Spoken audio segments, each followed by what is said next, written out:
संसद के इस नए भवन में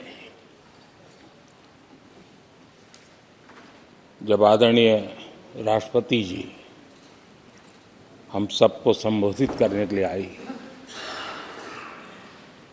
और जिस गौरव और सम्मान के साथ सेंगोल पूरे प्रोसेसन का नेतृत्व कर रहा है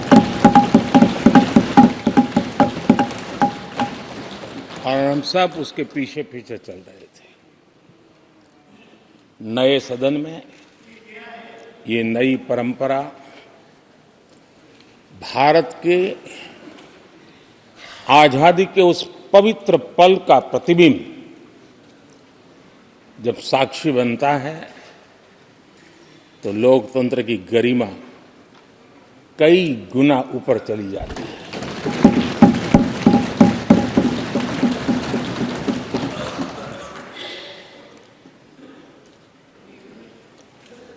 ये 75वां गणतंत्र दिवस, इसके बाद संसद का नया भवन, सेंगोल की अगुवाई, ये सारा दृश्य अपने आप में बहुत ही प्रभावी था। मैं जब वहां से पूरे कार्यक्रम को मैं भागीदारी कर रहा था, यहां से तो उतना हमें भव्यता नजर नहीं आती है, लेकिन वहां सब मैंने देखा कि वाकई नए सदन में इस गरिमावान उपस्थिति में राष्ट्रपति, उपराष्ट्रपति जी और आप, हम सब के मन को प्रभावित करने वाला वो दृश्य हमेशा हमेशा याद है।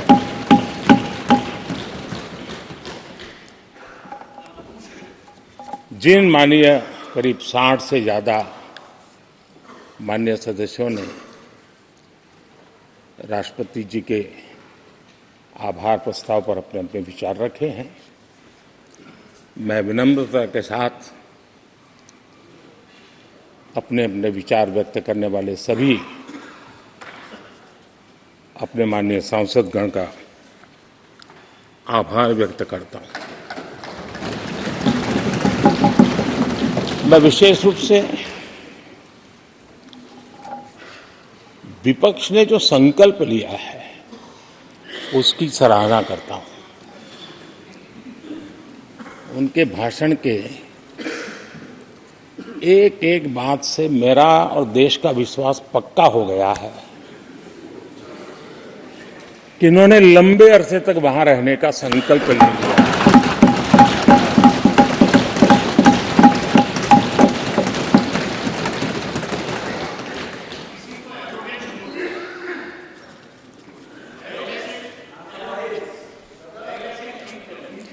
आप कई दशक तक जैसे यहां बैठे थे वैसे ही कई दशक तक वहां बैठने का आपका संकल्प, और जनता जनार्दन तो ईश्वर का रूप होती है, और आप लोग जिस प्रकार से इन दिनों मेहनत कर रहे हैं, मैं पक्का मानता हूं कि ईश्वर रूपी जनता जनार्दन आपको जरूर आशीर्वाद देगी और आप जिस ऊंचाई पे हैं उससे भी अधिक ऊंचाई पर जरूर पहुंचेंगे और अगले चुनाव में दर्शक दिशा में दिखेंगे।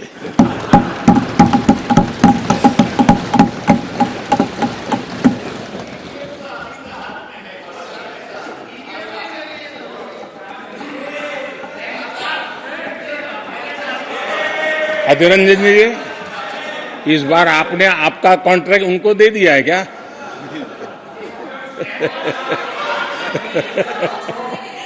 हमारे गीता में बोलते हैं कि अहंकारम बलम दर्पम। आपने इन्हीं चीजों को पचाया है।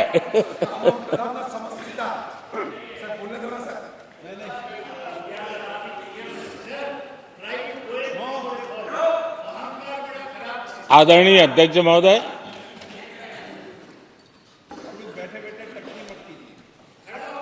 मैं देख रहा हूं कि आप में से बहुत लोग चुनाव लड़ने का हौसला भी खो चुके हैं। और मैंने सुना है बहुत लोग पिछली बार भी सीट बदली, इस बार भी कुछ सीट बदलने की फिराक में हैं। और मैंने सुना है बहुत लोग अब लोकसभा के बजाय राज्यसभा में जाना चाहते हैं। तो स्थितियों का आकलन करके वो अपना अपना रास्ता ढूंढ रहे हैं। आदरणीय अध्यक्ष जी, राष्ट्रपति जी का भाषण एक प्रकार से तथ्यों के आधार पर, हकीकतों के आधार पर एक बहुत बड़ा दस्तावेज है जो देश के सामने राष्ट्रपति जी ने प्रस्तुत किया। और इस पूरे दस्तावेज को आप देखेंगे तो उन हकीकतों को समेटने का प्रयास किया है जिससे देश किस स्पीड से प्रगति कर रहा है, किस स्केल के साथ गतिविधियों का विस्तार हो रहा है, उसका लेखा जोखा आदरणीय राष्ट्रपति जी ने प्रस्तुत किया है। आदरणीय राष्ट्रपति जी ने भारत के उज्जवल भविष्य को ध्यान में रखते हुए 4 मजबूत स्तंभों पर हम सबका ध्यान केंद्रित किया है। और उनका सही आकलन है कि देश के 4 स्तंभ जितने ज्यादा मजबूत होंगे, जितने ज्यादा विकसित होंगे, जितने ज्यादा समृद्ध होंगे, हमारा देश उतना ही समृद्ध होगा, उतना ही तेजी से समृद्ध होगा। और उन्होंने इन 4 स्तंभों का उल्लेख करते हुए देश की नारी शक्ति, देश की युवा शक्ति,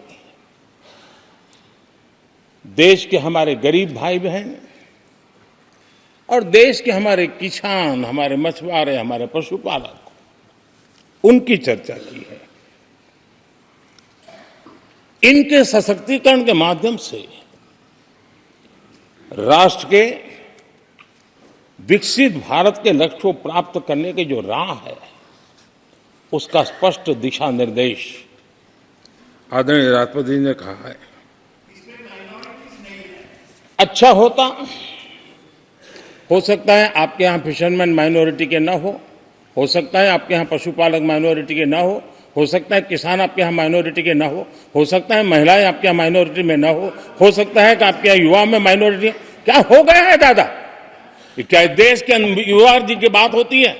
समाज के सब वर्ग नहीं होते हैं? क्या देश की नारी की बात होती है? देश की सभी नारी नहीं होती है? कब तक टुकड़ों में सोचते रहोगे? कब तक समाज को बांटते रहोगे? सब सीमा करो, बहुत तोड़ा देश को।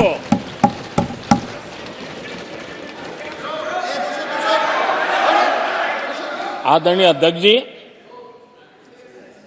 अच्छा होता कि जाते जाते तो कम से कम इस चर्चा के दरमियान कुछ सकारात्मक बातें होती, कुछ सकारात्मक सुझाव आते। लेकिन हर बार की तरह आप सब साथियों ने देश को बहुत निराश किया, क्योंकि आपकी सोच की मर्यादा देश समझ पा रहा है। उसको बार बार दर्द होता कि ये दशा है इनकी, कि सोचने की मर्यादा इतनी है। आदरणीय अध्यक्ष जी, नेता तो बदल गए, लेकिन टेप रिकॉर्डर वही बज रही है, वही बातें, कोई नई बात आती नहीं, और पुरानी ढपली और पुराना राग वही चलता रहता है आपका। चुनाव का वर्ष था, थोड़ी मेहनत करते, कुछ नया निकाल करके लाते, जनता को जरा संदेश दे पाते, उसमें भी फेल गए आप। चलिए, ये भी मैं सिखाता हूं। आदरणीय अध्यक्ष जी, आज विपक्ष की जो हालत होगी ना, इसकी सबसे दोषी कांग्रेस पार्टी है।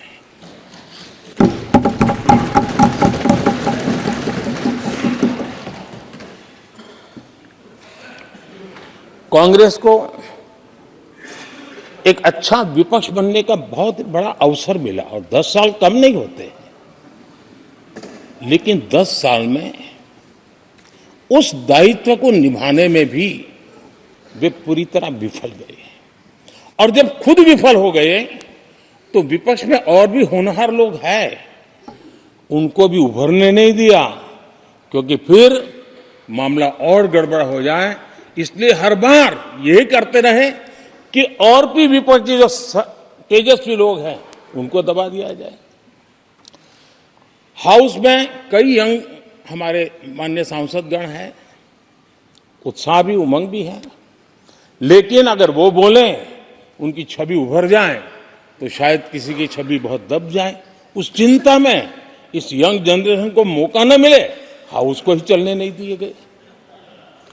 यानी एक प्रकार से इतना बड़ा नुकसान कर दिया है, खुद का भी, विपक्ष का भी, संसद का भी और देश का भी। और इसलिए, और मैं हमेशा चाहता हूं कि देश को एक स्वस्थ अच्छे विपक्ष की बहुत जरूरत है। प्रधानमंत्री जी, बात कहिए ना, प्रेसिडेंशियल आदेश पे बात कीजिए ना। देश ने जितना परिवारवाद का खामियाजा उठाया है, और उसका खामियाजा खुद कांग्रेस ने भी उठाया है। अब अधीर बाबू की हालत हम देख रहे हैं, वरना ये समय था संसद में रहने का, लेकिन परिवारवाद की सेवा तो करनी पड़ती है।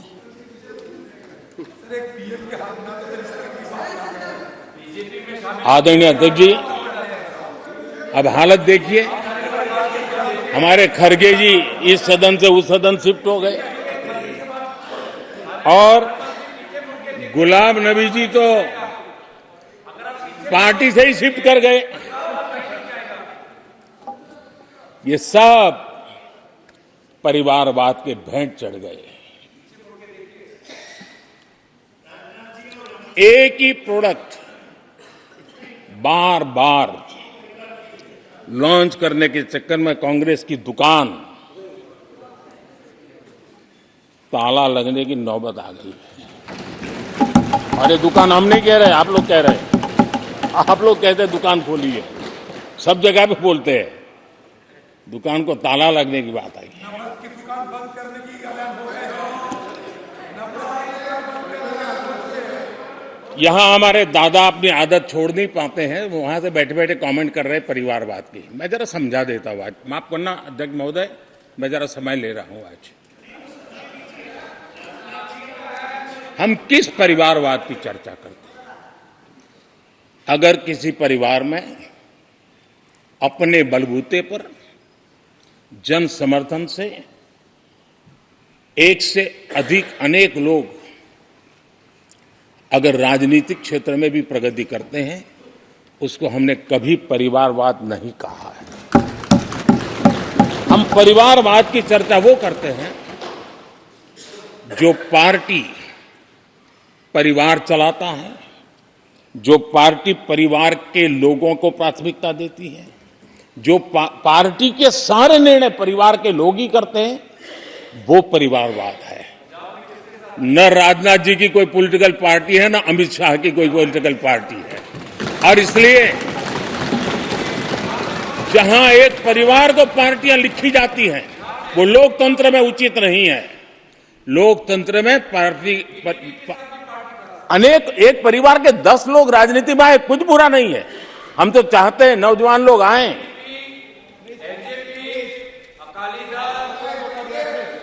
हम भी चाहते हैं ये इसकी चर्चा करिए।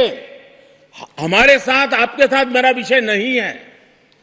देश के लोकतंत्र के लिए परिवारवादी राजनीति, पारिवारिक पार्टियों की राजनीति, ये हम सबकी चिंता का विषय होना चाहिए।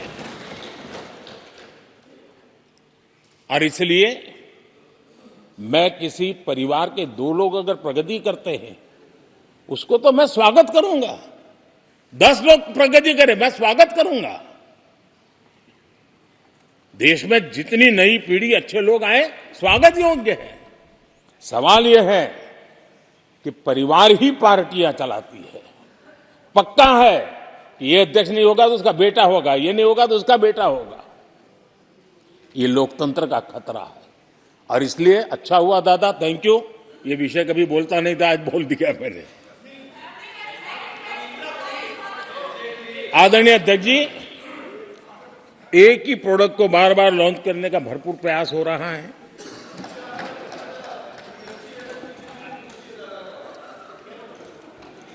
आदरणीय अध्यक्ष जी, कांग्रेस एक परिवार में उलझ गई है।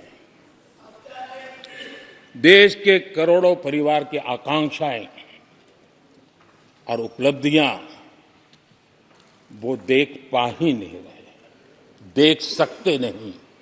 अपने परिवार के बाहर देखने की तैयारी नहीं है। और कांग्रेस में एक कैंसिल कल्चर डेवलप हुआ है। कुछ भी है कैंसिल, कुछ भी है कैंसिल। ये एक ऐसे कैंसिल कल्चर में कांग्रेस फंस गई है। अगर हम कहते हैं मेक इन इंडिया, तो कांग्रेस कहती है कैंसिल। हम कहते हैं आत्मनिर्भर भारत, कांग्रेस कहती है कैंसिल। हम कहते हैं वोकल फॉर लोकल, कांग्रेस कहती है कैंसिल। हम कहते हैं वंदे भारत ट्रेन, कांग्रेस कहती है कैंसिल। हम कहते हैं संसद की नई इमारत, कांग्रेस कहती है कैंसिल। यानी मैं हैरान हूं, ये कोई मोदी की उपलब्धियां नहीं है, देश की उपलब्धियां है।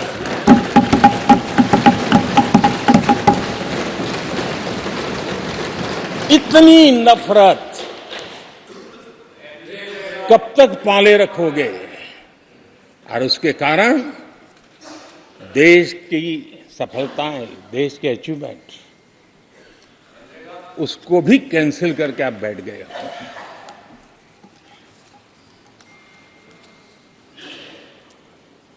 आदरणीय अध्यक्ष जी, राष्ट्रपति जी ने विकसित भारत के रोड मैप पर चर्चा करते हुए आर्थिक पहलुओं पर विस्तार से चर्चा की। अर्थव्यवस्था के मूलभूत जो आधार है, उसके की बारीकी से चर्चा की। और भारत की मजबूत अर्थव्यवस्था को आज पूरी दुनिया सराह रही है, पूरी दुनिया उससे प्रभावित है। और जब विश्व संकट से गुजर रहा है, तब तो उनको और ज्यादा अच्छा लगता है।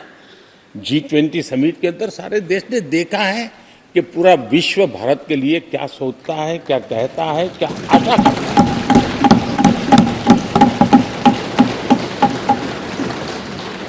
और इन सारे 10 साल के कार्यकाल के अनुभव के आधार पर आज की मजबूत अर्थव्यवस्था को देखते हुए जिस तेज गति से भारत विकास कर रहा है, उसकी बारीकियों को जानते हुए मैं विश्वास से कहता हूं, और इसीलिए मैंने कहा है कि हमारे तीसरे टर्म में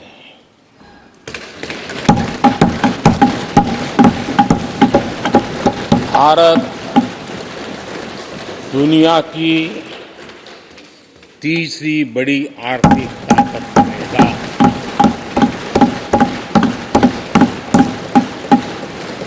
और ये मोदी की गारंटी है।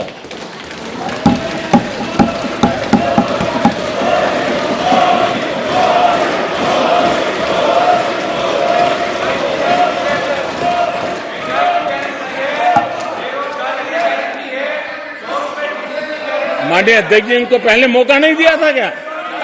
सबको मौका दिया है ना? हाँ,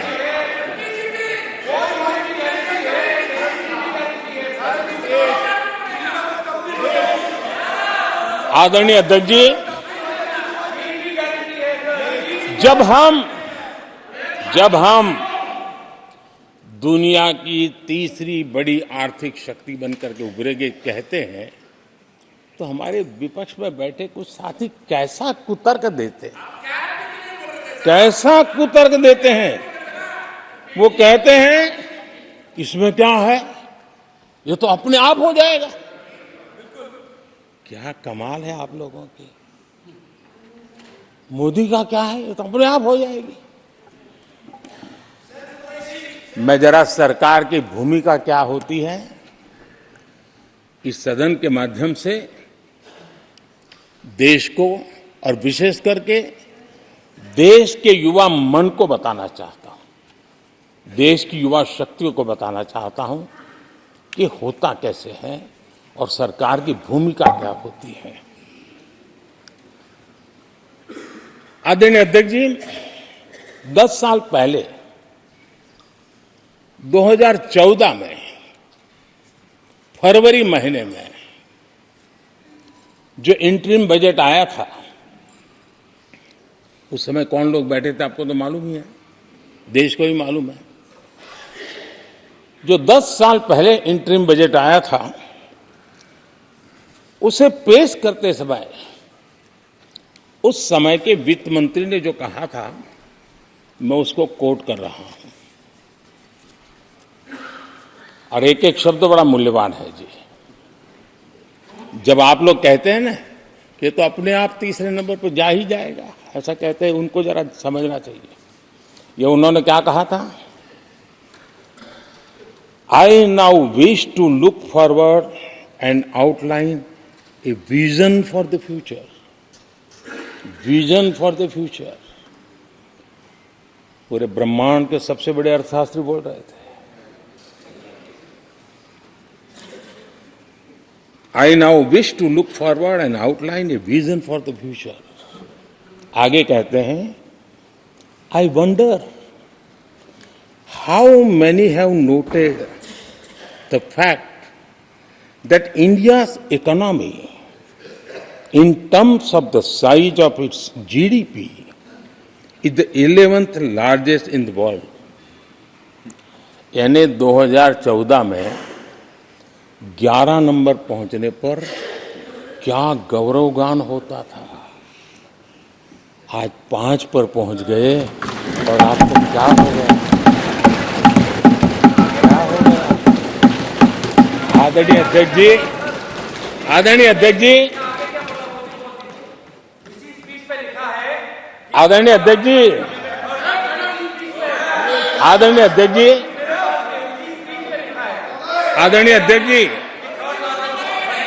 आदरणीय अध्यक्ष जी, मैं आगे पढ़ रहा हूं। गोगोई जी, थैंक यू, आपने अच्छा कहा। मैं आगे पढ़ रहा हूं, ध्यान से सुनिए साथियों, ध्यान से सुनिए। उन्होंने कहा था is the 11th largest in the world. बड़ा गौरव का बात था। There are great things in the store. आगे वो कह रहे हैं there are great things in store. फिर आगे कहते हैं, there is a well argued view that in the next 3 decades, India's nominal GDP will take the country to the 3rd rank after the US and China. उस समय ये ब्रह्मांड के बड़े अर्थशास्त्री कह रहे थे कि तीसरे नंबर पर 30 साल में हम पहुंच जाएंगे। 30 साल। और फिर कहा था ये मेरा विजन, जो मैं मनमोहन सिंह नहीं थे उस वक्त, मनमोहन सिंह नहीं थे। बहुत लोग हैं जो ये ख्यालों में रहते हैं वो ब्रह्मांड के सबसे बड़ी अर्थशक्ति है। ये लोग 2014 में कह रहे हैं और विजन क्या देखते हैं? 2044 यानी 2044 तक तीसरी अर्थव्यवस्था की बात, ये इनकी सोच, ये इनकी मर्यादा, सपना भी देखने का सामर्थ्य खो चुके थे लोग। संकल्प तो दूर की बात थी, 30 साल का इंतजार करने के लिए मेरे देश की युवा पीढ़ी को कह कर गए थे, लेकिन हम आज आपके सामने विश्वास से खड़े हैं, इस पवित्र सदन में खड़े हैं, और मैं आपको विश्वास दिलाता हूं कि 30 साल हम नहीं लगने देंगे। ये मोदी की गारंटी है, मेरे तीसरे कार्यकाल में देश दुनिया की तीसरी आर्थिक शक्ति बन जाए।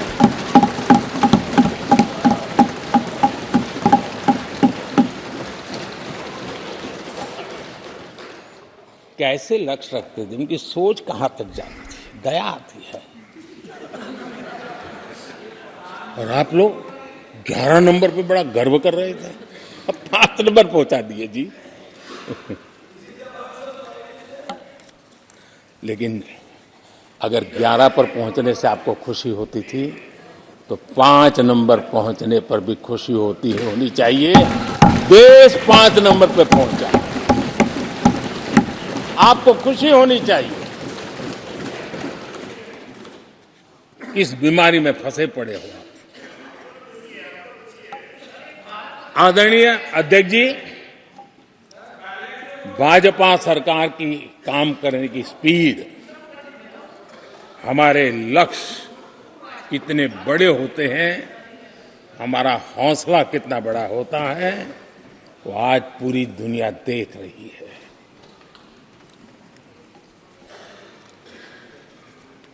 और आदरणीय अध्यक्ष जी, एक कहावत है हमारे उत्तर प्रदेश में, खास ये कहावत कही जाती है, 9 दिन चले 2.5 कोस।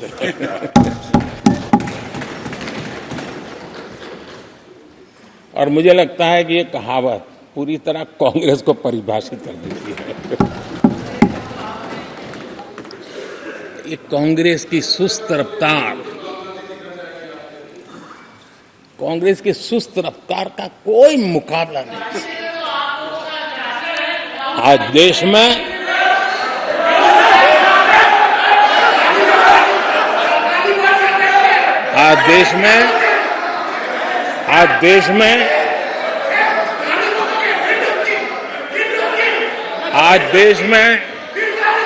जिस रफ्तार से काम हो रहा है, कांग्रेस सरकार इस रफ्तार की कल्पना भी नहीं कर सकती। आदरणीय अध्यक्ष जी,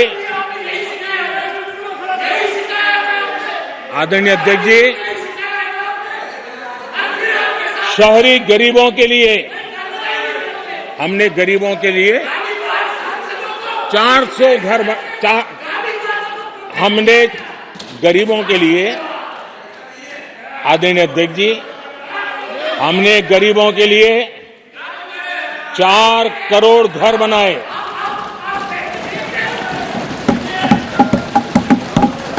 और शहरी गरीबों के लिए 80 लाख पक्के मकान शहरी गरीबों के लिए बने।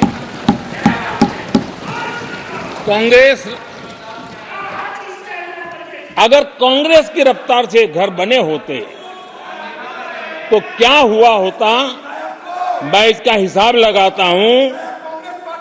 अगर कांग्रेस की जो रफ्तार थी उस प्रकार से चला होता तो 100 साल लगते, इतना काम करने में 100 साल लगते, 5 पीढ़ियां गुजर जाती। आदरणीय अध्यक्ष जी, 10 वर्ष में 40,000 किलोमीटर रेलवे ट्रैक का इलेक्ट्रिफिकेशन हुआ।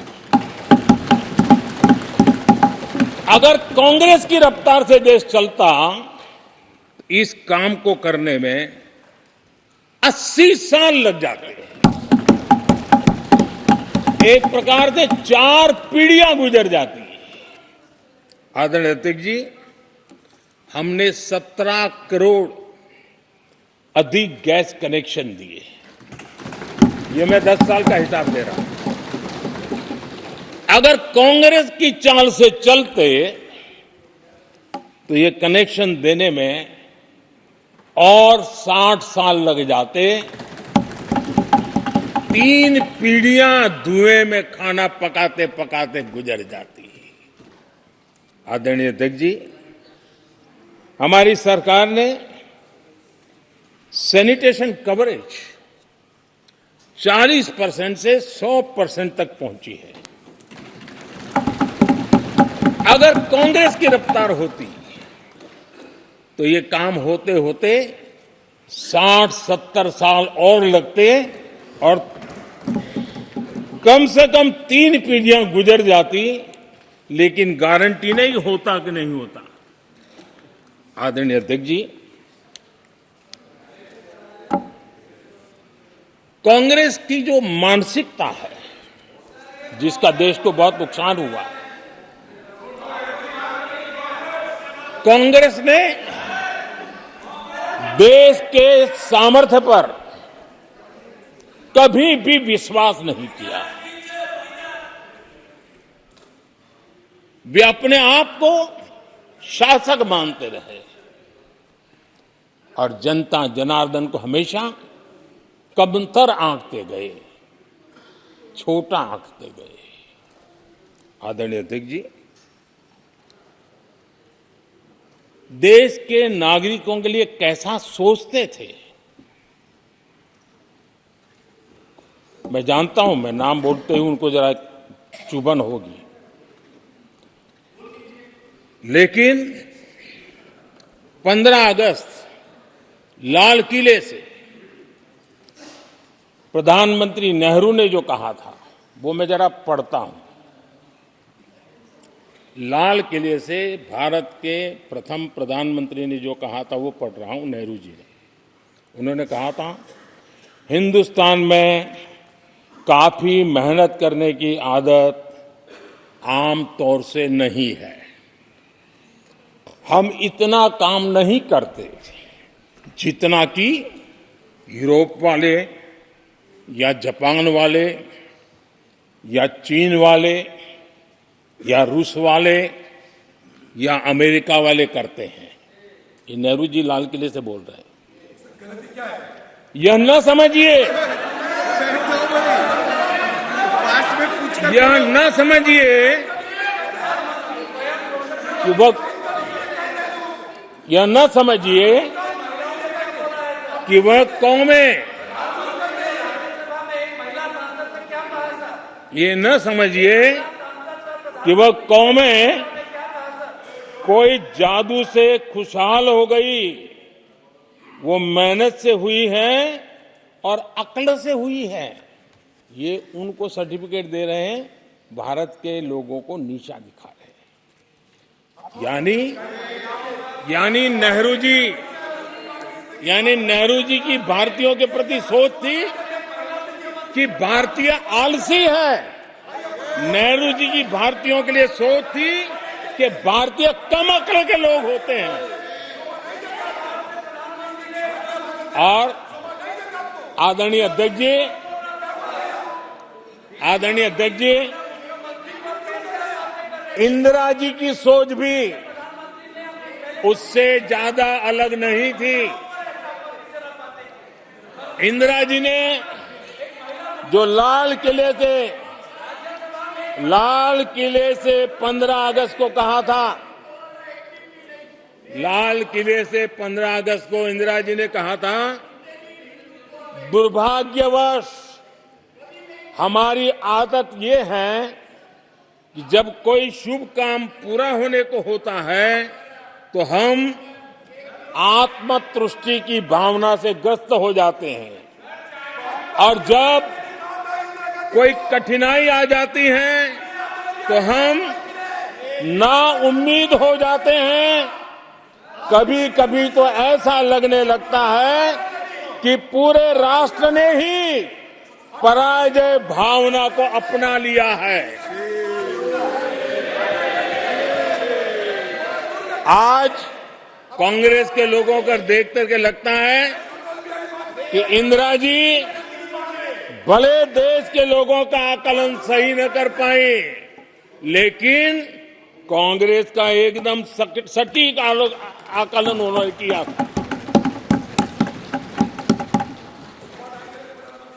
कांग्रेस के शाही परिवार के लोग मेरे देश के लोगों को ऐसा ही समझते थे, उनके विषय में ऐसे ही सोचते। और आज भी वही सोच देखने को मिलती है। माननीय अध्यक्ष जी,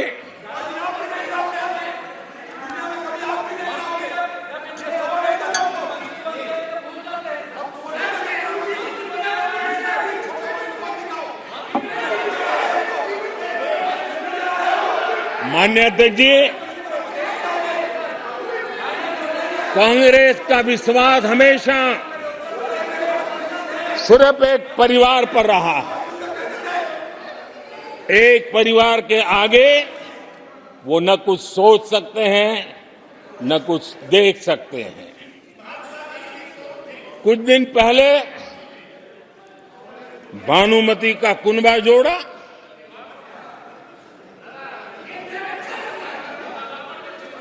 लेकिन फिर एकला चलो रे करने लग गए। कांग्रेस के लोगों ने नया नया मोटर मैकेनिक का काम सीखा है और इसलिए अलाइनमेंट क्या होता है उसका ज्ञान तो हो गया होगा, लेकिन मैं देख रहा हूं अलायंस का ही अलाइनमेंट बिगड़ गया।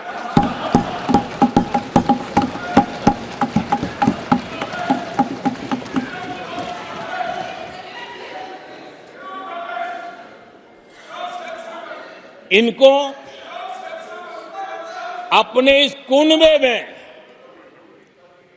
अगर एक दूसरे पर विश्वास नहीं है तो ये लोग देश पर विश्वास कैसे करेंगे। आदरणीय अध्यक्ष जी, हमें देश के सामर्थ्य पर भरोसा है,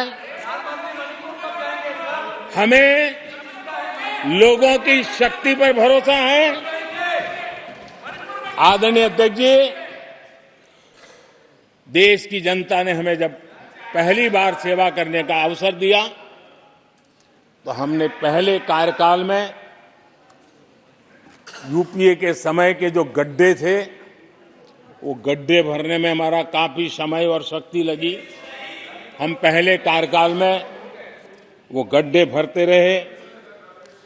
हमने दूसरे कार्यकाल में नए भारत की नींव रखी और तीसरे कार्यकाल में हम विकसित भारत को निर्माण को नई गति देंगे। आदरणीय अध्यक्ष जी,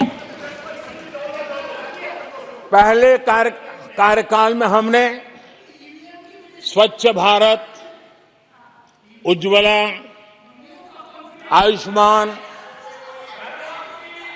आयुष्मान भारत, बेटी बचाओ बेटी पढ़ाओ, उसी प्रकार से सुगम्य भारत, डिजिटल इंडिया, ऐसे कितने ही जनहित के कामों को अभियान का स्वरूप देकर के आगे बढ़ाए। टैक्स व्यवस्था आसान हो, इसके लिए जीएसटी जैसे निर्णय लिए और हमारे इन कामों को देख करके जनता ने भरपूर समर्थन दिया।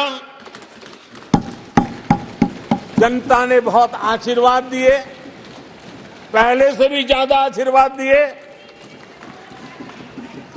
और हमारा दूसरा कार्यकाल प्रारंभ हुआ। दूसरा कार्यकाल संकल्पों और वचनों की पूर्ति का कार्यकाल रहा।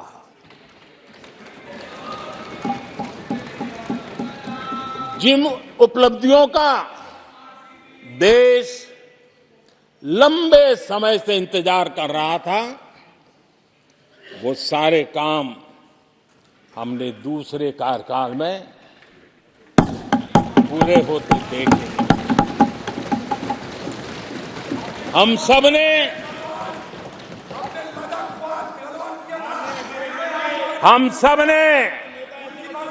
370 खत्म होते हुए देखा।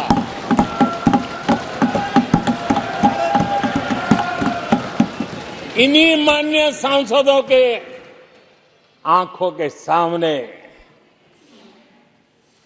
और उनके वोट की ताकत से 370 गया।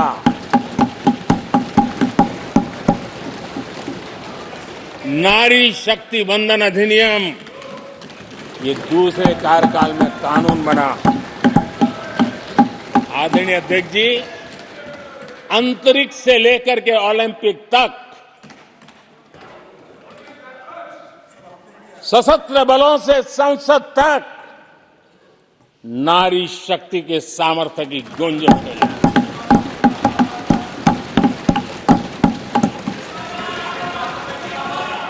ये नारी शक्ति के सशक्तिकरण को आज देश ने देखा है।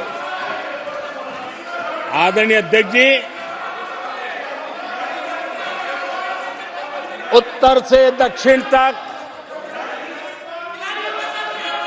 पूरब से पश्चिम तक लोगों ने दशकों से अटकी भटकी लटकी योजनाओं को समयबद्ध तरीके से पूरे होते हुए देखा। आदरणीय अध्यक्ष जी, अंग्रेजी शासन के पुराने दंड प्रधान कानूनों से हम please please please please please माननीय सदस्यगण, सदन के नेता बोल रहे हैं, आपको प्लीज आप समझाइए। सदन के नेता बोल रहे हैं, आपको मैंने सबको पर्याप्त समय पर्याप्त अवसर दिया था।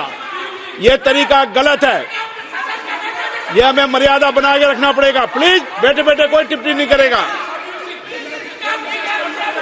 Please please please please no, गलत तरीका, गलत तरीका। माननीय प्रधानमंत्री जी,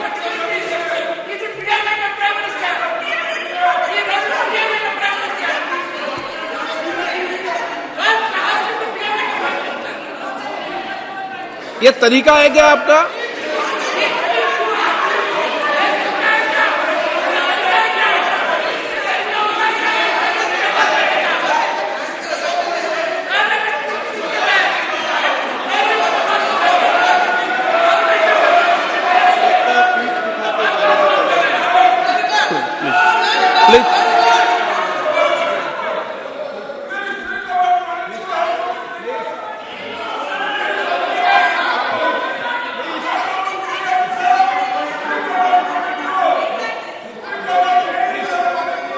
आदरणीय अध्यक्ष जी,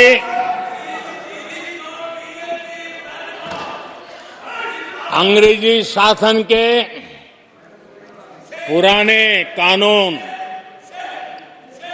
जो दंड प्रधान थे, उन दंड प्रधानों से के कानूनों से हट करके हमने न्याय संहिता तक प्रगति की।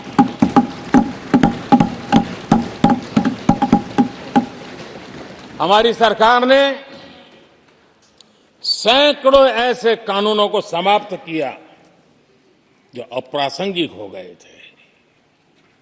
सरकार ने 40,000 से ज्यादा कंप्लायंसेस खत्म कर दिए। आदरणीय अध्यक्ष जी, भारत ने अमृत भारत और नमो भारत ट्रेनों से भविष्य की उन्नति के सपने थे।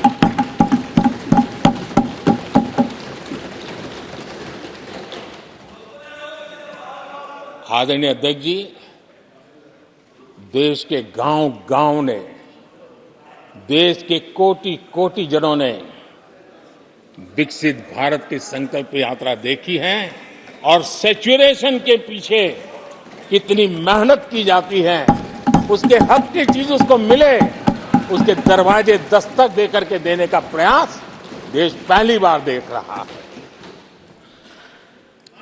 आदरणीय अध्यक्ष जी, भगवान राम,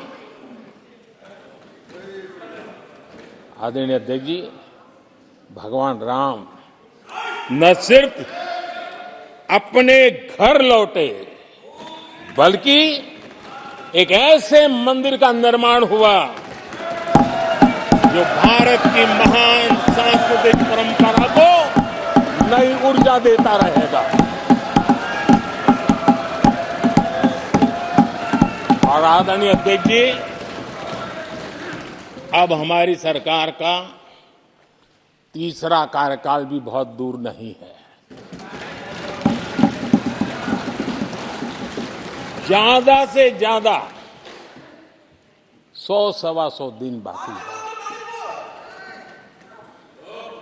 और अब की बार पूरा देश कह रहा है, अब की बार खड़गे जी भी कह रहे हैं। लेकिन अध्यक्ष जी, मैं आमतौर पर ये आंकड़े के चक्कर में नहीं पड़ता, लेकिन मैं देख रहा हूं देश का मिजाज एनडीए को तो 400 पार कर पाई के रहेगा, लेकिन भारतीय जनता पार्टी को 370 सीट अवश्य देगा।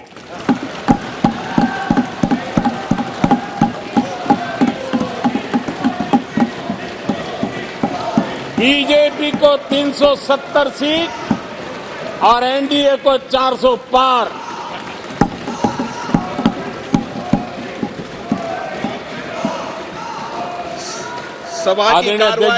सभा की कार्रवाई इस विषय की समाप्ति तक बढ़ा दी जाए। आदरणीय अध्यक्ष जी, हमारा तीसरा कार्यकाल बहुत बड़े फैसलों का होगा।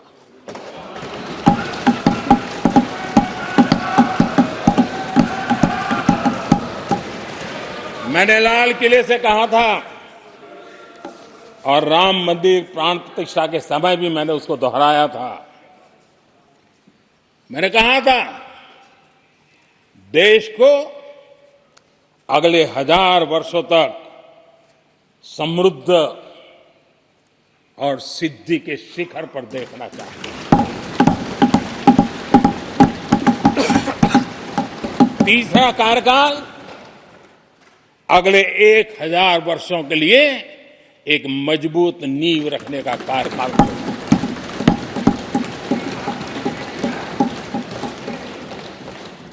आदरणीय अध्यक्ष जी,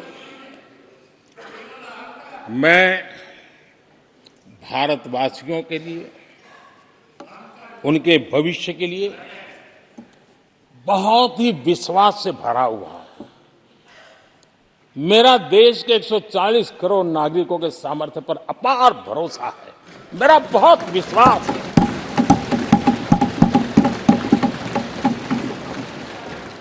दस वर्षों में 25 करोड़ लोग गरीबी से बाहर आए, ये सामर्थ्य दिखाता है। आदरणीय अध्यक्ष जी, मैंने हमेशा कहा है कि गरीब को अगर साधन मिले, गरीब को अगर संसाधन मिले, गरीब को अगर स्वाभिमान मिले, तो हमारा गरीब गरीबी को परास्त करने का सामर्थ्य रखता है।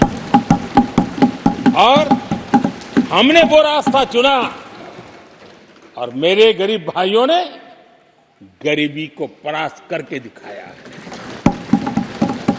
और इसी सोच के साथ हमने गरीब को साधन दिए, संसाधन दिए, सम्मान दिया, स्वाभिमान दिया। 50 करोड़ गरीबों के पास आज बैंक खाता है। कभी वो बैंक से गुजर नहीं पाता। 4 करोड़ गरीबों के पास पक्का घर है। घर उसके स्वाभिमान को एक नया सामर्थ्य देता है। 11 करोड़ से अधिक परिवारों को पीने का शुद्ध जल पानी नल से मिल रहा है। 55 करोड़ से अधिक गरीबों को आयुष्मान भारत कार्ड मिला है। घर में कोई भी बीमारी आ जाए, उस बीमारी के कारण फिर से वो गरीबी की तरफ लुढ़क न जाए, उसको भरोसा है कितनी भी बीमारी क्यों ना आ जाए, मोदी बैठा है। 80 करोड़ लोगों को मुफ्त अनाज की सुविधा दी गई है। आदरणीय अध्यक्ष जी, मोदी ने उनको पूछा जिनको पहले कोई पूछता तक नहीं था। देश में पहली बार रेहड़ी पटरी वाले साथियों के बारे में सोचा गया। पीएम स्वनिधि योजना से आज वो ब्याज के चक्कर से बाहर निकले, बैंक से पैसे लेकर अपने कारोबार को बढ़ा रहे हैं। देश में पहली बार हाथ का हुनर जिनका सामर्थ्य है, जो राष्ट्र का निर्माण भी करते हैं, ऐसे मेरे विश्वकर्मा साथियों के बारे में सोचा गया। उनको आधुनिक टूल, आधुनिक ट्रेनिंग, पैसों की मदद, विश्व एक मार्केट उनके लिए खुल जाए, ये मेरे विश्वकर्मा भाइयों के लिए हमने कहा। देश में पहली बार पीवीटीजी यानी जनजातियों में भी अति पिछड़े जो हमारे भाई बहन हैं, संख्या बहुत कम है, वोट के हिसाब से किसी को नजर नहीं जाती। हम वोट से परे हैं, हम दिलों से जुड़े हैं और इसलिए पीवीटीजी जातियों के लिए पीएम जनमन योजना बना करके उनके कल्याण का मिशन मोड में काम उठाया है। इतना ही नहीं, सरहद के जो गांव थे जिनको आखिरी गांव करके छोड़ दिया गया था, हमने वो आखिरी गांव को पहला गांव बना करके विकास की पूरी दिशा बदल दी। आदरणीय अध्यक्ष जी, मैं जब बार बार मिलेट्स की वकालत करता हूं, मिलेट्स की दुनिया के अंदर जाकर के चर्चा करता हूं, G20 के देशों को लोगों के सामने गर्व के साथ मिलेट्स परोसता हूं, उसके पीछे मेरे दिल में 3 करोड़ से ज्यादा मेरे छोटे किसान हैं जो मिलेट्स की खेती करते हैं। इनका कल्याण, इससे हम जुड़े हुए हैं। आदरणीय अध्यक्ष जी, जब मैं वोकल फॉर लोकल की बात करता हूं, जब मैं मेक इन इंडिया की बात करता हूं, तब मैं करोड़ों गृह उद्योग, लघु उद्योग, कुटीर उद्योग, उससे जुड़े हुए मेरे लाखों परिवारों के साथ उनके कल्याण के लिए सोचता हूं। आदरणीय अध्यक्ष जी, खादी, कांग्रेस पार्टी ने उसको भुला दिया, सरकारों ने भुला दिया। आज मैं खादी के ताकत देने में सफलतापूर्वक आगे बढ़ा हूं, क्योंकि खादी के साथ, हैंडलूम के साथ करोड़ों बुनकरों की जिंदगी लगी हुई है। मैं उनके कल्याण को देखता हूं। आदरणीय अध्यक्ष जी, हमारी सरकार हर कोने में गरीबी को निकालने के लिए, गरीब को समृद्ध बनाने के लिए अनेक विविध प्रयासों को कर रही है। जिनके लिए वोट बैंक ही था, उनके लिए उनका कल्याण संभव नहीं था। हमारे लिए उनका कल्याण राष्ट्र का कल्याण है और इसलिए हम उसी रास्ते पर चल पड़े। आदरणीय अध्यक्ष जी, कांग्रेस पार्टी ने, यूपीए सरकार ने ओबीसी समुदाय के साथ भी कोई न्याय नहीं किया, अन्याय किया। इन लोगों ने ओबीसी नेताओं का अपमान करने में कोई कोर कसर नहीं छोड़ी है। कुछ दिन पहले जब कर्पूरी ठाकुर जी को भारत रत्न दिया, हमने वो सम्मान किया। लेकिन याद करिए, उस कर्पूरी ठाकुर अति पिछड़े समाज से ओबीसी समाज के उस महापुरुष के साथ क्या व्यवहार हुआ था, किस प्रकार से उनके साथ जुल्म किया। 1970 में बिहार के मुख्यमंत्री बने तो उनको पद से हटाने के लिए कैसे कैसे खेल खेले गए थे। उनकी सरकार अस्थिर करने के लिए क्या कुछ नहीं किया गया था। आदरणीय अध्यक्ष जी, कांग्रेस को अति पिछड़ा व्यक्ति बर्दाश्त नहीं हुआ था। 1987 में जब कांग्रेस के पास पूरे देश में उनका झंडा फहरता था, सत्ता ही सत्ता थी, तब उन्होंने कर्पूरी ठाकुर को प्रतिपक्ष के नेता के रूप में स्वीकार करने से मना कर दिया। और कारण क्या दिया? वो संविधान का सम्मान नहीं कर सकते। जिस कर्पूरी ठाकुर ने पूरा जीवन लोकतंत्र के सिद्धांतों के लिए, संविधान की मर्यादाओं के लिए खपा दिया, उनका अपमान करने का काम कांग्रेस पार्टी ने किया था। आदरणीय अध्यक्ष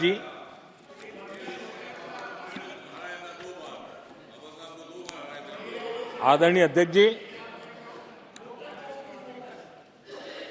कांग्रेस के हमारे साथियों को आजकल इस पर बहुत चिंता जताते हैं कि सरकार में ओबीसी कितने लोग हैं, कितने पद पर कहां है, उसके हिसाब किताब करते रहते हैं। लेकिन मैं हैरान हूं, उनको इतना सबसे बड़ा ओबीसी नजर नहीं आता है। यहां आंखें बंद करके बैठ जाते हैं। आदरणीय अध्यक्ष जी, जरा मैं ये दुनिया भर की चीजें करते हैं, मैं कहना चाहता हूं, ये क्लास है, ये यूपीए के समय एक एक्स्ट्रा कॉन्स्टिट्यूशनल बॉडी बनाई गई थी, जिसके सामने सरकार की कुछ नहीं चलती थी। नेशनल एडवाइजरी काउंसिल, जरा कोई निकाल करके देखे उसमें क्या कोई ओबीसी था क्या? जरा निकाल के देखिए। इतनी बड़ी बड़ी पावरफुल बॉडी बनाई थी और वो तो अपॉइंट कर रहे थे। आदरणीय अध्यक्ष जी, पिछले 10 वर्षों में नारी शक्ति के सशक्तिकरण को लेकर के अनेक विध कदम उठाए गए। नारी के नेतृत्व में समाज के सशक्तिकरण पर काम किया गया है। आदरणीय अध्यक्ष जी, अब देश की बेटी, हिंदुस्तान में कोई ऐसा सेक्टर नहीं है जहां देश की बेटियों के लिए दरवाजे बंद हो।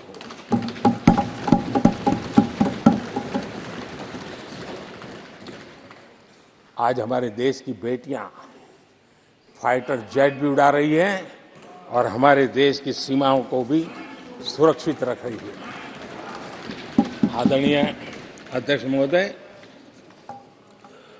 ग्रामीण व्यवस्था, अर्थव्यवस्था हमारी, women self help group 10 crore बहनें जुड़ी है और आर्थिक गतिविधि करती है और ग्रामीण अर्थव्यवस्था को वो नई ताकत दे रही है। और मुझे आज खुशी है कि इन प्रयासों का परिणाम है कि आज करीब करीब 1 करोड़ लखपति दीदी आज देश में है। और जब मेरी उनसे बातें होती है, उनका जो आत्मविश्वास देखता हूं, मेरा पक्का विश्वास हम जिस तरह आगे बढ़ रहे हैं, आने वाले हमारे कार्यकाल में 3 करोड़ लखपति दीदी हमारे देश के अंदर देखेंगे। आप कल्पना कर सकते हैं गांव की अर्थव्यवस्था को कितना बड़ा बदलाव हो जाएगा। आदरणीय अध्यक्ष जी, हमारे देश में बेटियों के संबंध में जो पहले सोच थी, समाज के घर में घुस गई थी, दिमाग में भी घुस गई थी, आज वो सोच कितनी तेजी से बदल रही है। थोड़ा सा बारीकी से देखेंगे तो हमें पता चलेगा कितना बड़ा सुखद बदलाव आ रहा है। पहले अगर बेटी का जन्म होता था तो चर्चा होती थी, अरे खर्चा कैसे उठाएंगे, इसको कैसे पढ़ाएंगे, उसके आगे की जिंदगी का एक प्रकार से कोई बोझ है, ऐसी चर्चाएं हुआ करती थी। आज बेटी पैदा होती है तो पूछा जाता है, अरे सुकन्या समृद्धि अकाउंट खुला कि नहीं खुला। बदलाव। आदरणीय जी, पहले सवाल होता था, प्रेग्नेंट होने पर नौकरी नहीं कर पाओगे। पहले ये बात होती थी, प्रेग्नेंट होने पर नौकरी नहीं कर पाओगे। आज कहा जाता है 26 हफ्ते की पेड लीव और बाद में भी अगर छुट्टी चाहिए तो मिलेगी। ये बदलाव होता है।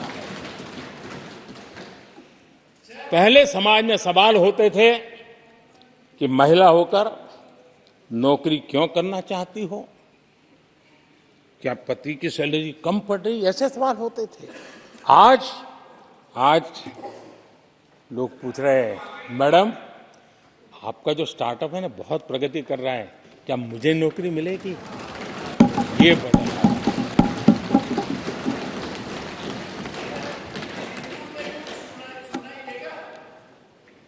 आदरणीय अध्यक्ष जी, एक समय था जब सवाल पूछा जाता था कि बेटी की उम्र बढ़ रही है, शादी कब करोगे।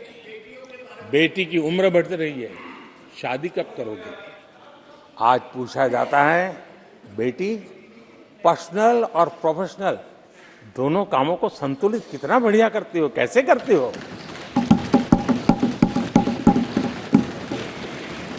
आदरणीय अध्यक्ष जी, एक समय था घर में कहा जाता था कि घर के मालिक घर पे है कि नहीं है, ऐसा पूछा जाता था।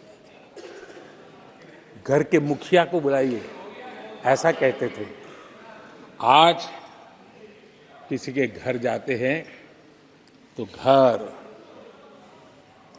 महिला के नाम पर, बिजली का बिल उसके नाम पर आता है, पानी गैस सब उसके नाम पर। तो परिवार के मुखिया की जगह आज मेरी माताएं बहन है। ये बदलाव अमृतकाल में विकसित भारत का हमारा जो संकल्प है ना, इसकी एक बहुत बड़ी शक्ति के रूप में उभरने वाला है और मैं उस शक्ति के दर्शन कर पा रहा हूं। आदरणीय अध्यक्ष महोदय,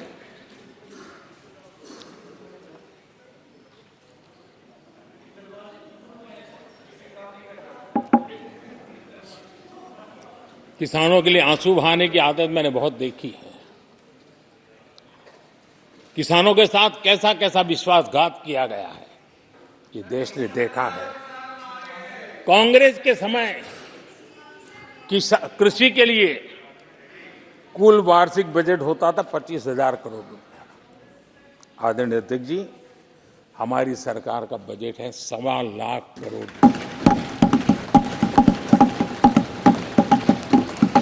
आदरणीय अध्यक्ष जी, कांग्रेस ने अपने 10 साल के कार्यकाल में 7 लाख करोड़ रुपया का धान और गेहूं किसानों से खरीदा था।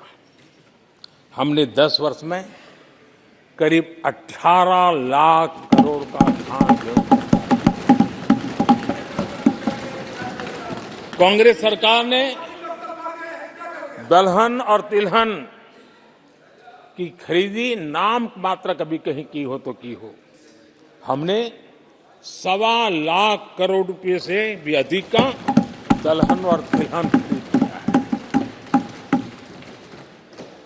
हमारे कांग्रेस के साथियों ने पीएम किसान सम्मान निधि का मड़ा उड़ाया और जब मैंने मेरी पहली टर्म में ये योजना शुरू की थी तो मुझे याद है कि झूठा नैरेटिव की जो फैशन चल पड़ी है, गांव में जाके कहा जाता था कि देखिए ये मोदी के पैसे मत लेना, ये चुनाव एक बार जीत गया तो सारे पैसे ब्याज समेत तुमसे वापस मांगेगा। ऐसा झूठ फैलाया गया था। किसानों को इतना मूर्ख बनाने की कोशिश की गई थी। आदरणीय अध्यक्ष जी, पीएम किसान सम्मान निधि 2,80,000 करोड़ रुपए हमने भेजे। पीएम फसल बीमा योजना 30,000 रुपया का प्रीमियम और उसके सामने 1.5 लाख करोड़ रुपया मेरे किसान भाई बहनों को दिया। कांग्रेस ने अपने शासनकाल में कभी भी मछुआरे पशुपालक की तो नामो निशान नहीं था उनके काम में। पहली बार इस देश में मछुआरों के लिए अलग मंत्रालय बना, पशुपालन के लिए अलग मंत्रालय बना। पहली बार पशुपालक को, मछुआरों को किसान क्रेडिट कार्ड दिया गया ताकि कम ब्याज से उसको बैंक से पैसा मिल सके, वो अपना कारोबार बढ़ा सके। किसानों और मछुआरों की चिंता सिर्फ जानवरों की नहीं होती है, जिंदगी का एक महत्वपूर्ण हिस्सा है। आर्थिक चक्र को चलाने में इन पशुओं की भी बहुत बड़ी भूमिका होती है। हमने फुट एंड माउथ डिसीज उससे हमारे पशुओं को बचाने के लिए 50 करोड़ से ज्यादा टीके लगाए हैं। पहले कभी सोचा नहीं। आदरणीय अध्यक्ष महोदय, आज भारत में युवाओं के लिए जितने नए अवसर बने हैं ये पहले कभी नहीं बने। आज पूरी वोकेबलरी बदल गई है। शब्द पूरे जो पहले कभी सुनने को नहीं मिलते थे, वो बोलचाल के सहज दुनिया में शब्द आ चुके हैं। आज चारों तरफ स्टार्टअप्स की गूंज है, यूनिकॉर्न्स चर्चा में है। आज डिजिटल क्रिएटर्स एक बहुत बड़ा वर्ग हमारे सामने है। आज गीग इकोनॉमी की चर्चा हो रही है। ये युवाओं के जुबान पर ये नए भारत की नई वोकेबलरी है, ये नई आर्थिक साम्राज्य की नए परिवेश है, नई पहचान है। ये सेक्टर युवाओं के लिए रोजगार के लाखों नए अवसर बना रहे हैं। 2014 से पहले डिजिटल इकोनॉमी की साइज ना के बराबर थी, बहुत ज्यादा उसकी चर्चा भी नहीं थी। आज भारत दुनिया की डिजिटल इकोनॉमी है, अग्रणी है। लाखों युवा इससे जुड़े हैं और आने वाले समय में ये डिजिटल इंडिया मूवमेंट जो है वो देश के नौजवानों के लिए अनेक अवसर, अनेक रोजगार, अनेक प्रोफेशंस के लिए अवसर लेकर के आने वाला है। आदरणीय अध्यक्ष जी, आज Bharat made in India phone दुनिया में पहुंच रहे हैं। दुनिया में हम नंबर 2 बन गए हैं और एक तरफ सस्ता मोबाइल प्राप्त हुआ है और दूसरी तरफ सस्ता डेटा। इन दोनों ने एक बहुत बड़ा रिवॉल्यूशन लाया है देश में और दुनिया में। हम जिस कीमत पे आज हमारे नौजवानों को ये प्राप्त करवा रहे हैं, सबसे कम कीमत पर करवा रहे हैं और वो एक कारण बना है। आज मेड इन इंडिया अभियान रिकॉर्ड मैन्युफैक्चरिंग, रिकॉर्ड एक्सपोर्ट यह देश देख रहा है। आदरणीय जी, ये सारे काम हमारे नौजवानों के लिए सबसे ज्यादा रोजगार लाने वाले काम हैं, सबसे ज्यादा रोजगार के अवसर पैदा करेंगे। आदरणीय अध्यक्ष महोदय, 10 वर्ष में टूरिज्म सेक्टर में अभूतपूर्व उछाल आया है।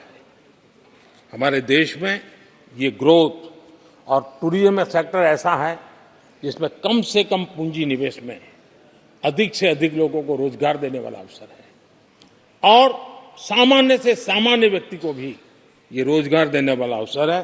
स्वरोजगार की सबसे ज्यादा संभावनाएं वाला टूरिज्म क्षेत्र है। 10 वर्ष में एयरपोर्ट 2 गुने बने। भारत सिर्फ एयरपोर्ट बने ऐसा नहीं है, भारत दुनिया का तीसरा बड़ा डोमेस्टिक एविएशन सेक्टर बना, दुनिया के तीसरे बड़े। हम सबको खुशी होनी चाहिए। भारत की जो एयरलाइंस कंपनियां हैं उन्होंने 1000 नए एयरक्राफ्ट के ऑर्डर दिए। देश में 1000 नए एयरक्राफ्ट, और जब इतने सारे हवाई जहाज ऑपरेट होंगे, सारे एयरपोर्ट कितने धमधमते होंगे, कितने पायलट्स की जरूरत पड़ेगी, कितने हमें क्रू मेंबर चाहिए, कितने इंजीनियर चाहिए, कितने ग्राउंड सर्विस के लिए लोग चाहिए। यानी रोजगारी के नए नए क्षेत्र खुलते जा रहे हैं। एविएशन सेक्टर भारत के लिए एक बहुत बड़ा नया अवसर बनकर के आया है। आदरणीय अध्यक्ष जी, हमारी कोशिश नहीं है कि इकोनॉमी को हम फॉर्मलाइज करने की दिशा में मजबूती से कदम उठाएं। युवाओं को नौकरी भी मिले, सोशल सिक्योरिटी भी मिले। इन दोनों को लेकर के और आपने जिन बातों के आधार पर हम निर्णय करते हैं और देश में भी माना जाता है, वो एक होता है डाटा ईपीएफओ का। ईपीएफओ में जो रजिस्ट्रेशन होता है, 10 साल में करीब 18 करोड़ नए सब्सक्राइबर आए और वो तो सीधा पैसों से जुड़ा खेल होता है, उसमें फर्जी नाम नहीं होते हैं। मुद्रा लोन पाने वालों में 8 करोड़ लोग ऐसे हैं जिन्होंने जीवन में पहली बार कारोबार अपना शुरू किया है, बिजनेस। और जब मुद्रा लोन लेता है तो खुद तो रोजगारी पाता है, 1 या 2 और लोगों को भी रोजगारी देता है, क्योंकि उसका काम ऐसा होता है। हमने लाखों स्ट्रीट वेंडर्स को सपोर्ट किया है। 10 करोड़ महिलाएं एसएचजी से जुड़ी, जैसा मैंने कहा 1 लाख, लखपति दीदी 1 करोड़, ये अपने आप में बहुत। और मैंने जैसा कहा हम 3 करोड़ के टारगेट को। आदरणीय अध्यक्ष जी, कुछ आंकड़े हैं जो अर्थशास्त्री समझते हैं, नहीं सामान्य मानवी भी समझता है। 2014 से पहले के 10 वर्षों में इंफ्रास्ट्रक्चर के निर्माण में करीब करीब 12 लाख करोड़ का बजट था। 10 साल में 12 लाख करोड़। बीते 10 वर्षों में इंफ्रास्ट्रक्चर निर्माण के अंदर बजट 44 लाख करोड़, 44 लाख करोड़। रोजगार कैसे बढ़ते हैं इससे समझ आता है। आदरणीय अध्यक्ष जी, इस राशि से जितनी बड़ा मात्रा में काम हुआ है, उसके कारण इतने लोगों को रोजी रोटी मिली है, इसका आप अंदाज कर सकते हैं। हम भारत को मैन्युफैक्चरिंग का, रिसर्च का, इनोवेशन का हब बने, उस दिशा में देश की युवा शक्ति को प्रोत्साहित कर रहे हैं, व्यवस्थाएं विकसित कर रहे हैं, आर्थिक मदद के योजनाएं बना रहे हैं। आदरणीय अध्यक्ष जी, एनर्जी के क्षेत्र में हम हमेशा डिपेंडेंट रहे।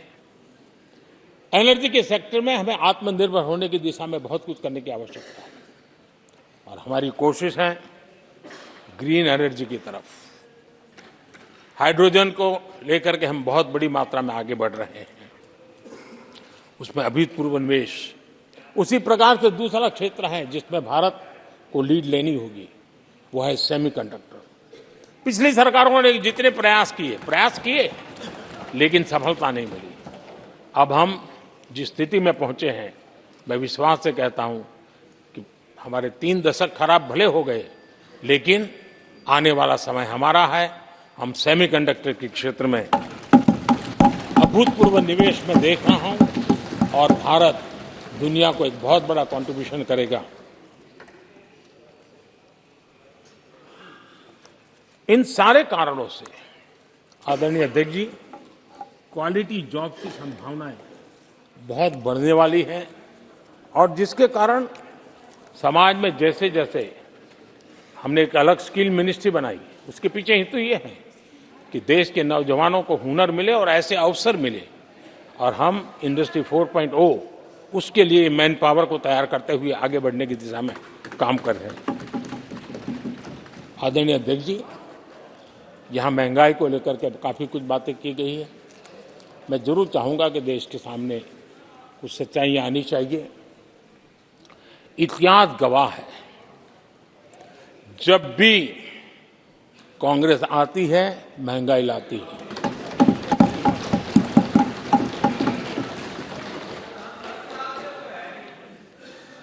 मैं कुछ वक्तव्य इस सदन में आज कहना चाहता हूं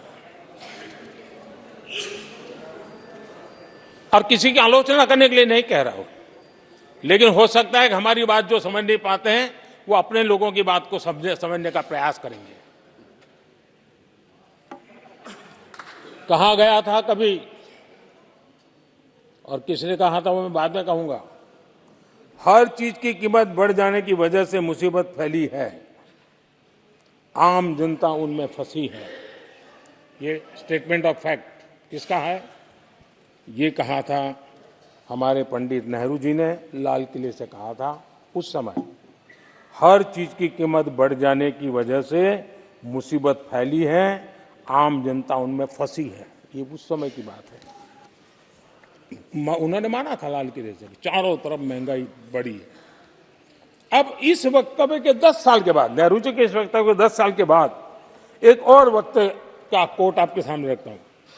आप लोग, मैं कोट बता रहा हूं, आप लोग आजकल भी कुछ दिक्कतों में हैं, परेशानियों में हैं, महंगाई की वजह से। कुछ तो लाचारी है, पूरी तौर से काबू की बात नहीं हो पा रही हमारे इस समय में, हालांकि वो काबू में आएगी। 10 साल के बाद भी महंगाई के यही गीत कहे गए थे और ये किसने कहा था? फिर से ये नेहरू जी ने कहा था, उन्हीं के कार्यकाल में। तब देश का पीएम रहते उन्होंने 12 साल हो चुके थे, लेकिन हर बार महंगाई कंट्रोल में नहीं आ रही है, महंगाई के कारण आपको मुसीबत हो रही है, इसी के गीत गाते रहे थे। आदरणीय अध्यक्ष जी, अब मैं एक और भाषण का हिस्सा पढ़ रहा हूं। जब देश आगे बढ़ता है तो कुछ हद तक कीमतें भी बढ़ती हैं। हमको ये भी देखना है कि जो भी आवश्यक वस्तु हैं उनकी कीमत को कैसे थामे। ये किसने कहा था? इंदिरा गांधी जी ने कहा था। 1974 में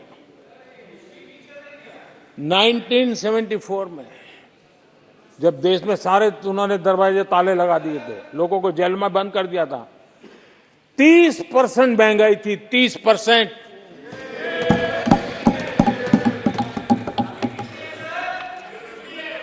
आदरणीय अध्यक्ष जी,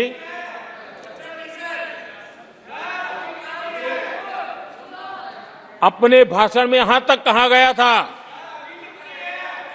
क्या कहा था? आप चौंक जाएंगे। उन्होंने कहा था अगर जमीन न हो, यानी कुछ पैदावार के लिए जमीन न हो, तो अपने गमले और कनस्तर में सब्जी उगा लें। ये ऐसी सलाहें उच्च पद पर बैठे हुए लोग दिया करते थे। जब देश में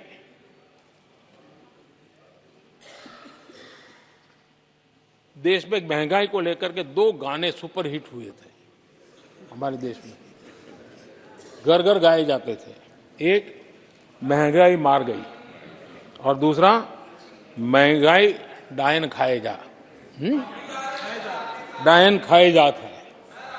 और ये दोनों गाने कांग्रेस के शासनकाल में आए।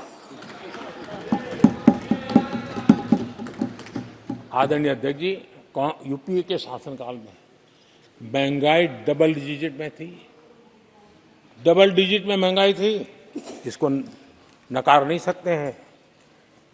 और यूपी का सरकार का तर्क क्या था जी? असंवेदनशीलता। ये कहा गया था कि महंगी आइसक्रीम खा सकते हो तो महंगाई का रोना क्यों रो रहे हो, ये कहा गया था, ये कहा गया था। जब भी कांग्रेस आई है उसने महंगाई को ही मजबूत किया। आदरणीय अध्यक्ष जी, हमारी सरकार ने महंगाई को लगातार नियंत्रण में रखा है। दो दो युद्ध के बावजूद और 100 साल में आए सबसे बड़े संकट के बावजूद महंगाई नियंत्रण में है और हम कर पाए हैं।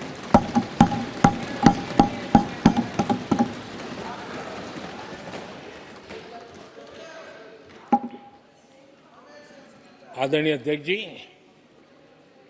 यहां पर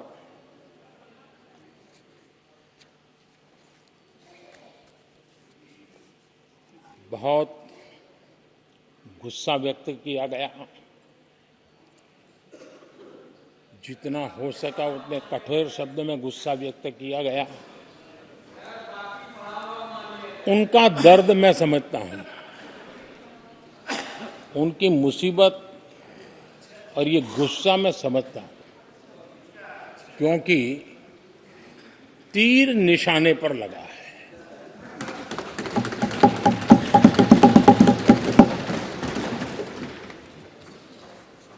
भ्रष्टाचार पर एजेंसियां एक्शन ले रही हैं, उसको लेकर भी इतना गुस्सा, क्या क्या शब्दों का प्रयोग किया जा रहा है। आदरणीय अध्यक्ष जी, 10 साल पहले हमारे सदन में, पार्लियामेंट में क्या चर्चा होती थी? सदन का पूरा समय घोटालों की चर्चा पर जाता था, भ्रष्टाचार की चर्चा पर जाता था, लगातार एक्शन की डिमांड होती थी। सदन यही मांग करता रहता था, एक्शन लो, एक्शन लो, एक्शन लो। वो कालखंड देश ने देखा है, चारों तरफ भ्रष्टाचार की खबरें रोजमर्रा। और आज जब भ्रष्टाचारियों पर एक्शन लिया जा रहा है तो लोग उनका समर्थन में हंगामा करते हैं। आदरणीय अध्यक्ष जी, इनके समय में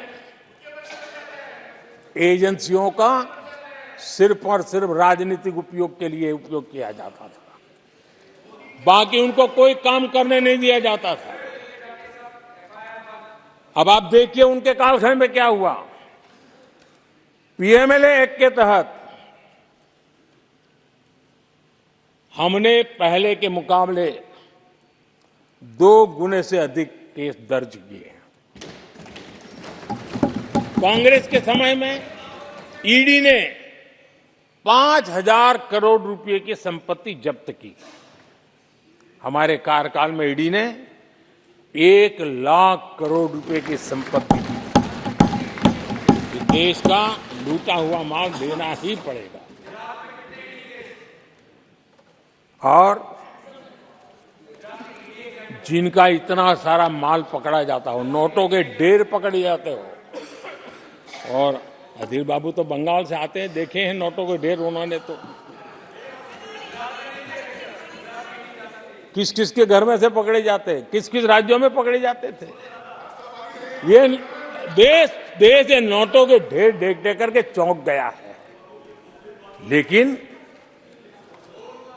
अब जनता को आप मूर्ख नहीं बना सकते। जनता देख रही है कि किस प्रकार से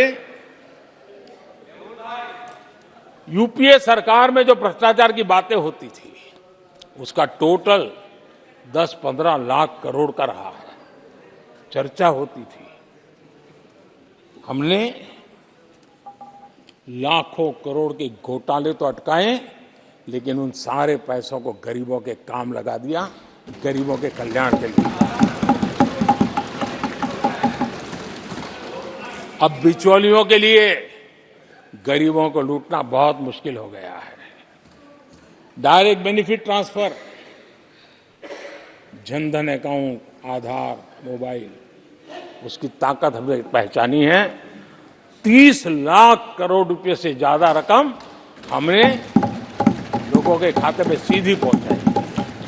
और अगर कांग्रेस के एक प्रधानमंत्री ने कहा था कि 1 रुपया भेजते हैं 15 पैसे पहुंचते हैं, अगर उस हिसाब से मैं देखूं तो हम जो 30 लाख भेजे हैं, अगर उनका जमाना होता तो कितना रुपया कहां चला जाता, इसका हिसाब लगाइए। 15% मुश्किल से लोगों के पास पहुंचता, बाकी सब कहां चला जाता।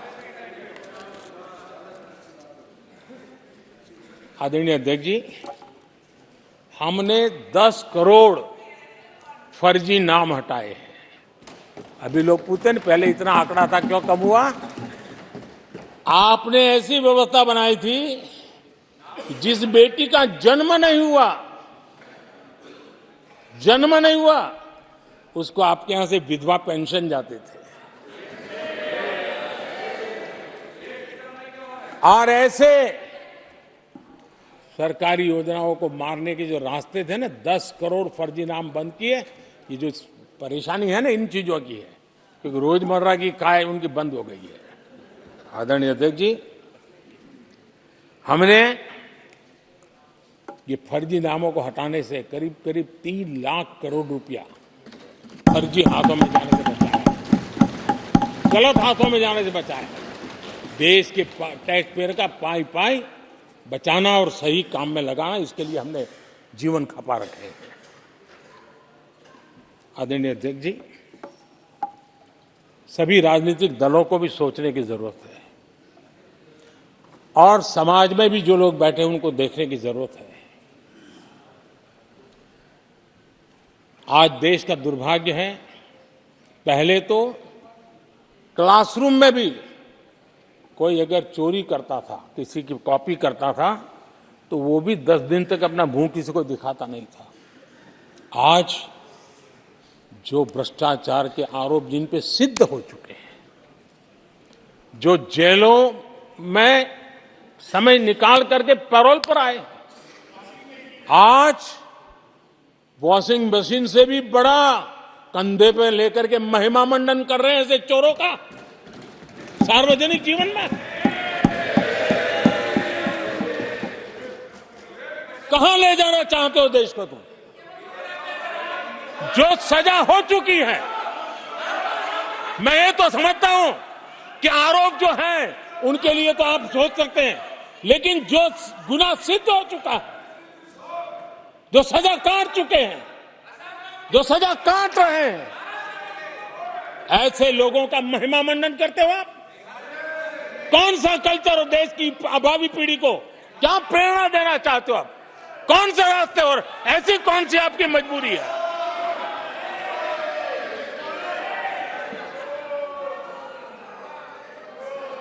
और ऐसे लोगों का महिमा मंडन किया जा रहा है, उनको महान बताया जा रहा है। जहां संविधान का राज है, जहां लोकतंत्र है, माननीय अध्यक्ष जी, ऐसी बातें लंबी नहीं चल सकती हैं। ये लोग लिख करके रखें कि ये जो महिमा मंडन का काम चल रहा है उनका, वो अपने ही खात्मे की चिट्ठी पे सिग्नेचर कर रहे हैं लोग।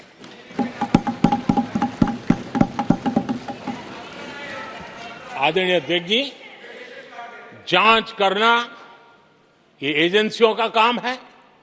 एजेंसियां स्वतंत्र होती हैं और संविधान ने उनको स्वतंत्र रखा हुआ है, और जज करने का काम न्यायाधीश का है। जज करने का काम न्यायाधीश का है और वो अपना काम कर रहे हैं।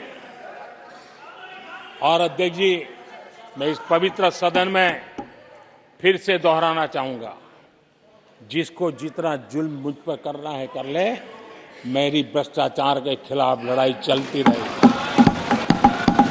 जिसने देश को लूटा है उनको लौटाना पड़ेगा, जिन्होंने देश को लूटा है उनको लौटाना पड़ेगा। ये मैं देश को इस सदन की पवित्र जगह से वादा करता हूं। जिसको जो आरोप लगाना है लगा लें, लेकिन देश को लूटने नहीं दिया जाएगा और जो लूटा है वो लौटाना पड़ेगा। आदरणीय अध्यक्ष जी, देश सुरक्षा और शांति का एहसास कर रहा है। देश पिछले 10 वर्ष की तुलना में सुरक्षा के क्षेत्र में देश आज वाकई सशक्त हुआ है। आतंकवाद, नक्सलवाद एक छोटे दायरे में अब सिमटा हुआ है।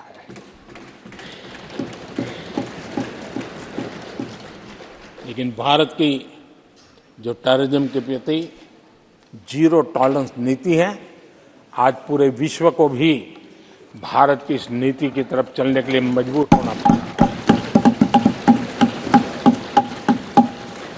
भारत की सेनाएं सीमाओं से लेकर के समंदर तक अपने सामर्थ्य को लेकर के आज भी उसकी थाक है।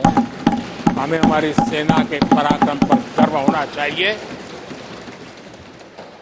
हम कितना ही उनके मोरल तोड़ने की कोशिश करें, मुझे मेरी सेना पर भरोसा है। मैंने उनके सामर्थ्य को देखा है। कुछ राजनेता सेना के लिए हल्के फुल्के शब्द बोल दें, इससे मेरे देश की सेना डिमोरलाइज होगी। ये सपनों में कोई रहते तो निकल जाए। देश के मूड को वो खत्म नहीं कर सकते। और किसी के एजेंट बन करके इस प्रकार की भाषा अगर कहीं से भी उठती है, देश कभी स्वीकार नहीं कर सकता है। और जो खुलेआम देश में अलग देश बनाने की वकालत करते हैं,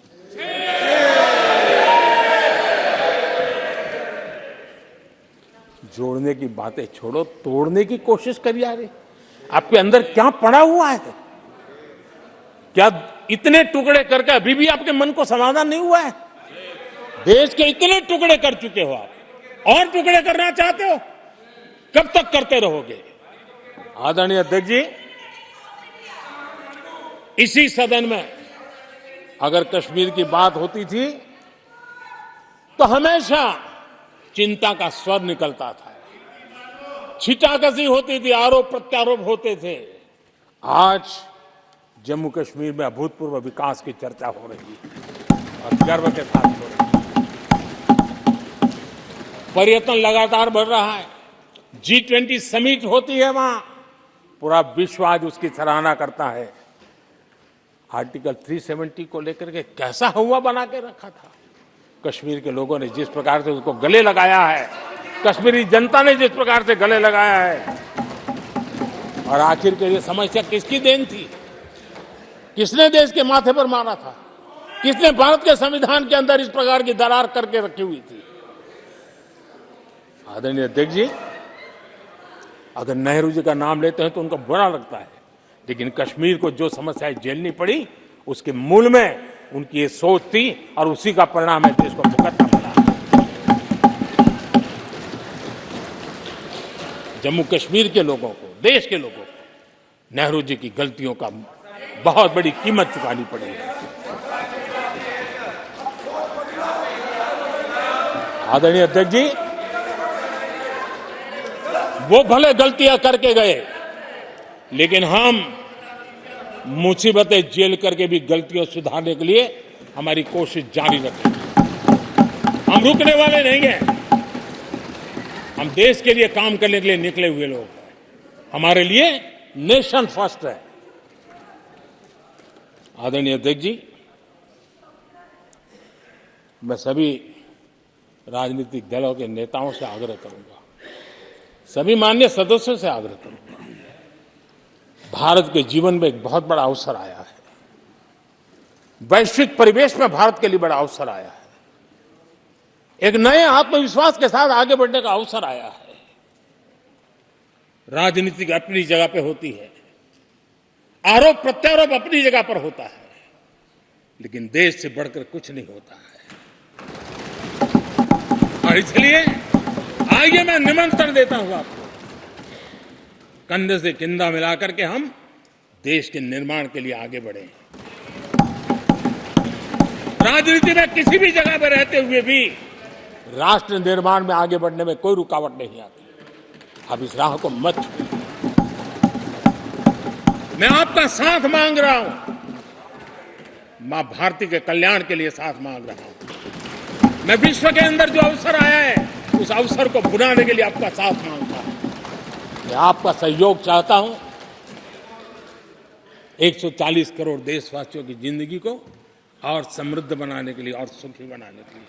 लेकिन अगर आप साथ नहीं दे सकते हैं और अगर आपका हाथ ईंटें फेंकने पर ही तुला हुआ है, तो आप लिख करके रखिए, आपकी हर ईंट को मैं विकसित भारत की नींव मजबूत करने के लिए लगाऊंगा। आपके हर पत्थर को मैं विकसित भारत के जो सपनों को लेकर के आप चले उसकी नींव मजबूत करने के लिए मैं लगाऊंगा और देश को हम उस समृद्धि की ओर लेके जाएंगे। जितने पत्थर उछाल लीजिए, आपका हर पत्थर भारत के समृद्ध, भारत के विकसित भारत के सपने को समृद्ध बनाने के लिए हर पत्थर को मैं काम में ले लूंगा। ये भी मैं आपको विश्वास दिलाता हूं। आदरणीय अध्यक्ष जी, मैं जानता हूं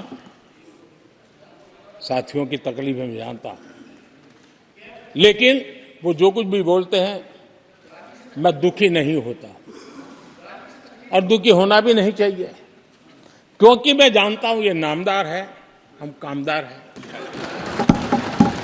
और हम कामदारों को तो नामदारों से सुनना ही पड़ता है। जी तो नामदार कुछ भी कहते रहें, कुछ भी कहने का उनको तो जन्मजात अधिकार मिले हुए हैं और हम कामदारों को सुनना होता है। हम सुनते भी रहेंगे और देश को सहजते भी रहेंगे, देश को आगे बढ़ाते रहेंगे। आदरणीय अध्यक्ष जी, आपने मुझे इस पवित्र सदन में आदरणीय राष्ट्रपति जी के उद्बोधन को समर्थन करने के लिए बोलने का अवसर दिया। मैं आदरणीय राष्ट्रपति जी के उद्बोधन को समर्थन देते हुए धन्यवाद प्रस्ताव पर आभार व्यक्त करते हुए मेरी वाणी को विराम देता हूं।